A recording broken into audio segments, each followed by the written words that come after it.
Hey, I really don't know what's going on with you, but I just want to just give you a heads up that I'm about to really disappear on you. You feel me? I'm not going to be playing these games with you at all, at all. So I don't know, you think you silent treating me, and you think I'm going to be, nah, you'll have a rude awakening. We've reached a point where the line between revenge and justice isn't just blurred, it's been completely shattered. And the one holding the hammer, Curtis 50 Cent Jackson, who just unleashed a 4-part Netflix bomb titled Sean Combs, The Reckoning. This isn't being positioned as just another documentary. Sources are calling it a cold, deliberate dismantling, engineered to tear down a legacy piece by piece. What makes this hit so crazy is the evidence behind it. The project reportedly includes alleged private meltdown recordings from Diddy himself, captured just 6 days before his arrest. This isn't speculation or internet chatter. It's raw footage of a man unraveling in real time, huddled with his legal team, scrambling for solutions, reaching out to people known for handling the darkest, messiest situations, all while his empire crumbles around him. And here's the twist that really stings. According to reports, he recorded it all himself. A man who spent decades curating an image of untouchable power, champagne nights, private jets, elite entourages only. For his obsession with documenting everything to backfire when the walls started closing in, the tapes, secured by the Reckoning production team and reportedly legally verified by Netflix, show Combs locked away in a Harlem hotel room, frantic and unpolished, barking orders into his phone as his lawyers rush to contain a tidal wave of accusations. At one point, he cracks and blurts out, "We are losing." His voice breaks, revealing a rare moment of vulnerability that almost never sees daylight. Then comes the line that freezes the room. "Somebody that'll work with us that deals in the dirtiest of dirty business of the media and propaganda." That's not gossip. That's a jaw-dropping admission. It makes it clear. Combs knew the public battle was already lost before the first gavel ever dropped. And once 50 Cent stepped into the picture, that footage stopped being just evidence. It became the centerpiece of a primetime spectacle. But let's be real, this isn't only about a mogul panicking as everything falls apart. This is about a 2-decade feud finally going nuclear. The tension between 50 and Diddy has always been personal, but this time the stakes are sky high. Sources close to the production say Jackson didn't just stumble onto these tapes by chance. He allegedly paid for them, leaning on connections buried deep inside Combs' inner circle. The irony here is brutal. Diddy was reportedly planning to flip these same recordings into his own tell-all project. He'd been filming his life since he was 19, stacking hours of behind-the-scenes footage, convinced he could always control the narrative, until that plan turned on him. Instead, 50 Cent beat him to the punch. He transformed that same personal archive into a straight-up weapon, and the timing couldn't be more ruthless. Combs is currently serving a 50-month sentence in a low-security facility in New Jersey,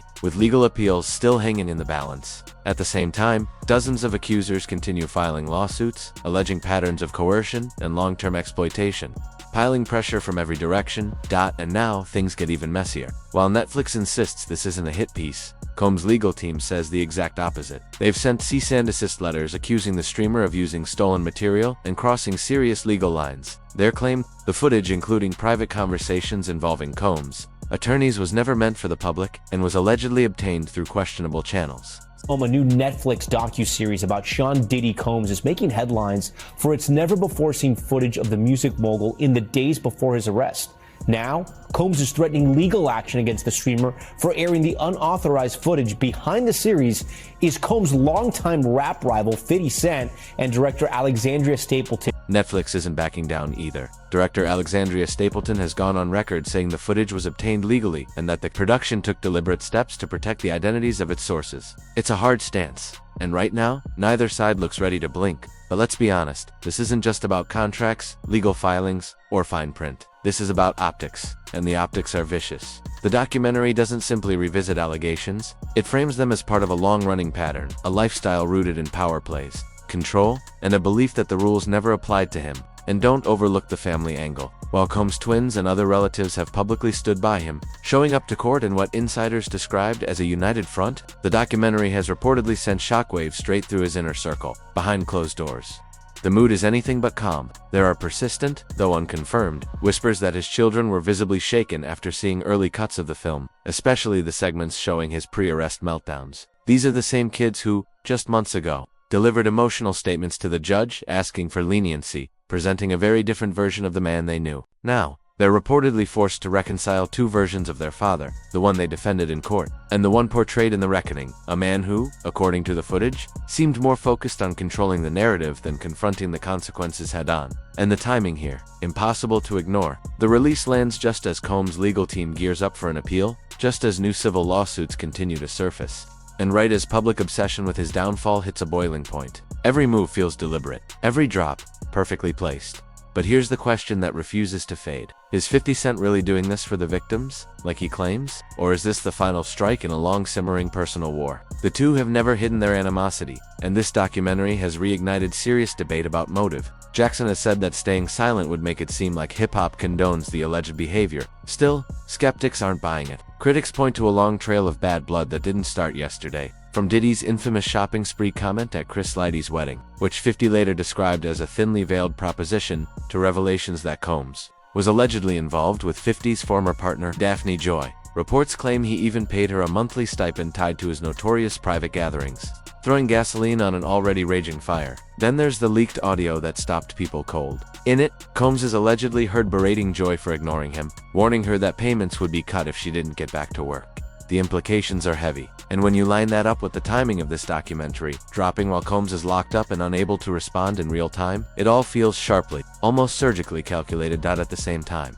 The legal fallout keeps snowballing. Combs' team has hinted at escalating action against Netflix, arguing that using private recordings, especially conversations involving his attorneys, crosses into attorney-client privilege territory. Netflix isn't blinking though, framing the series as a necessary reckoning meant to expose what they describe as a decades-long pattern backed by evidence.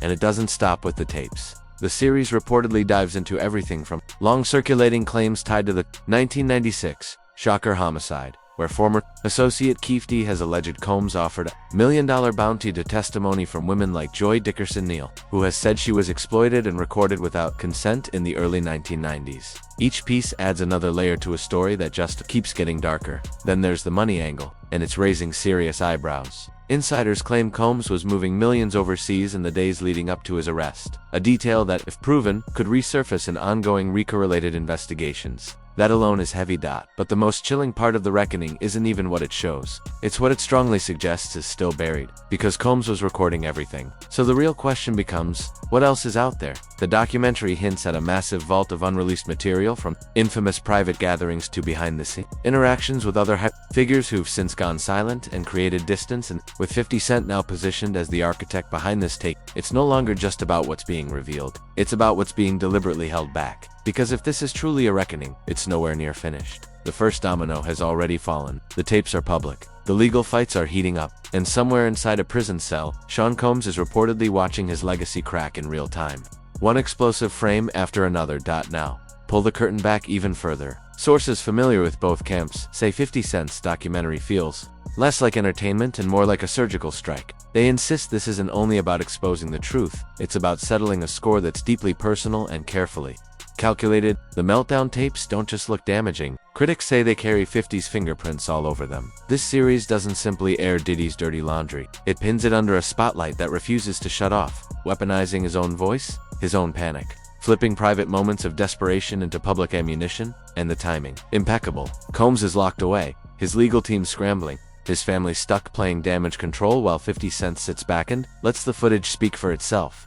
Loud and unmistakable. But here's the twist insiders keep pointing to. The most damaging part isn't even the tapes alone. It's the pattern they expose. A pattern of alleged payoffs, frantic calls to fixers, and a man who spent years mastering narrative control, now forced to watch his own words rip that image apart. The heart of the controversy lives inside those pre-arsed recordings. In them, Combs is heard strategizing with his lawyer, Mark Agnafilo, about how to push back against the rising wave of accusations. His tone swings from confidence to panic as he says, "We have to find somebody that'll work with us. It has to be somebody that's dealt in the dirtiest of dirty business." The urgency is impossible to miss. Netflix continues to stand firm on the legality of the footage. Combs' legal team, meanwhile, calls it stolen, labeling it an extreme invasion of privacy and openly threatening further legal action. The battle lines are drawn, and neither side appears ready to retreat. Still, one question won't go away. If these tapes were originally meant for Combs' own documentary, why weren't they locked down tighter? Was it arrogance, believing no one would ever dare turn them against him?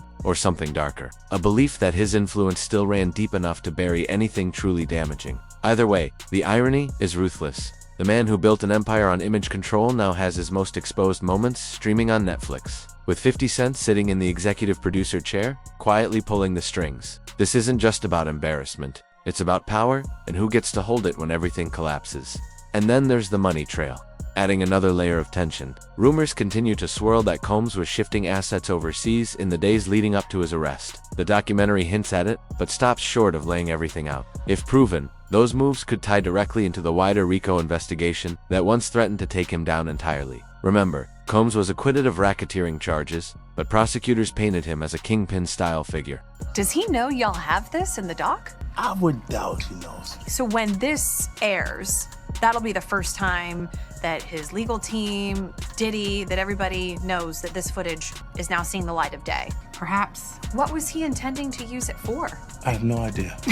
Surrounded by loyalists who allegedly helped sustain his lifestyle and shield him from consequences, the series reportedly digs into these financial maneuvers, suggesting the tapes may only be scratching the surface. One former associate, speaking anonymously, claims Combs had an entire network of people ready to handle problems, whether that meant silencing accusers or quietly greasing palms. If true, it paints a picture far bigger than a single documentary. And if the FBI is still digging, like some insiders insist, those tapes could be the first domino. One leak, one recording, and everything could blow wide open all over again. But the family angle is where this turns into emotional warfare. Combs' twins have been his most visible defenders, standing by him in court, delivering emotional statements, even breaking down when the verdict was read. It's a powerful image, children rallying around their father at his lowest moment. Critics, though, see something else. They argue it also plays like a carefully staged PR move, one that starts cracking under the weight of the accusations. Online, the contrast is impossible to ignore. On one side, there's Diddy the devoted dad. On the other, Diddy the man allegedly caught on tape berating a former partner, the man accused of exploiting women for decades. The documentary leans directly into that contradiction. It shows intimate family moments to humanize him, then cuts sharply to testimony that tells a completely different story. That editing choice feels intentional, forcing viewers to wrestle with the same question jurors face. How do you reconcile the man sitting quietly in a courtroom with the man in a hotel room, pleading on tape for a way out? The tension lingers and there's no easy answer. And if that wasn't enough, here comes another twist. The baby mama drama isn't background noise, it's front and center. 50 Cent's team allegedly leaned hard into the revelations surrounding Daphne Joy, not just because of her history with Combs, but because of what it represents. A man who, according to multiple accounts, blurred the line between business and personal life, treating relationships like transactions. Joy's alleged ties to Combs' private gatherings, the reported monthly payments, and the leaked audio of Combs losing his temper all feed directly into the documentary's core argument. This wasn't just about private encounters, it was about control, influence, and leverage. And when 50's other ex Shaniqua Tompkins publicly dragged Joy's past into the spotlight, calling her a pole performer from Las Vegas, it wasn't just messy drama. It was a reminder that Combs' world was built on secrets, and those secrets always came with a price. Now the fallout is spreading fast. Misa Hilton Brim has reportedly been approached about her own tell-all project, with sources saying it would be directed by the same filmmaker behind The Reckoning. Texts obtained by media outlets allegedly show Hilton Brim eager to frame the story around Combs' influence on hip-hop and the bad boy legacy. While peeling back what was really happening behind the scenes, the storm keeps growing and more voices may already be lining up. The story is far from over. Misa Hilton Brim's potential involvement could open a whole new front in this ongoing war, especially given her long and complicated history with Combs. Her appearance at the trial, arriving with a walker, was seen by many as a silent but powerful statement, one that spoke louder than any words. Meanwhile, other former associates are reportedly weighing whether to step forward. Some are drawn by the spotlight, others by the promise of a paycheck, but the pressure is real. In this climate, staying silent isn't just loyalty, it's starting to look like a liability. Then there's the shocker angle, and it hits like a bomb. The documentary doesn't just briefly mention it, it lingers on former gang associate Keefe D's long-standing claim that Combs offered $1 million bounty tied to Shaku's killing. The allegation itself isn't new, but placed alongside the tapes, it suddenly feels heavier, harder to dismiss. The series frames this claim as part of a broader pattern, a man who allegedly played both sides, using money, influence, and connections to shape outcomes, only to end up trapped by his own actions. Combs has always denied involvement in Shakur's death, but the filmmakers highlight Keefe D's proffer agreement with law enforcement as a signal that there may still be more lurking beneath the surface. And if law enforcement's ongoing interest in Combs' past and West Coast tensions uncovers anything new, this story could pivot fast. What began as scandal might turn into a full-scale reckoning no one can control. Maybe the most chilling detail of all is how Combs' obsession with recording everything became his own undoing. The documentary reportedly shows him filming himself in mirrors, ranting about accusers, even cracking jokes about the legal storm closing in. He couldn't stop documenting his own collapse, staring straight into it and hitting record. Now, that very footage frames him as a man who truly believed he was untouchable. Right up until reality caught up. The imagery is unsettling, almost surreal. The contrast with his public image is stark. The Diddy, who rubs shoulders with presidents and dates supermodels versus the private version, a man drowning behind closed doors. As the reckoning continues, dropping shock after shock, one thing is clear: this isn't just about his past. It's about what comes next. With civil lawsuits piling up, a possible appeal hanging in the air, and a Netflix series cementing his name in the headlines, the pressure isn't letting up. The spotlight isn't moving. The real question isn't whether he survives this storm, it's what's left when the dust finally settles. Will he be remembered as a mogul who reshaped culture, or as a cautionary tale about power, ego, and ambition gone unchecked? And with 50 Cent still lurking in the background, who's to say there aren't more tapes, more secrets, more explosions waiting to drop? Here's where we leave you. A man who built an empire on control, now watching it slip through his fingers. One leaked tape, one lawsuit, one betrayal at a time. What once seemed untouchable is now cracking, frame by frame. The reckoning isn't coming. It's already here, and in a story this twisted. Packed with grudges this deep and stakes this high, there's one question that won't fade. What's the one secret still buried? Is there something even 50 Cent hasn't exposed yet? Keep your eyes open and your theories ready. This saga isn't finished. Hip-hop isn't just music. It's power, ego, and consequences. Crowns don't come free, and every throne has a cost. The show isn't over. It's just getting started.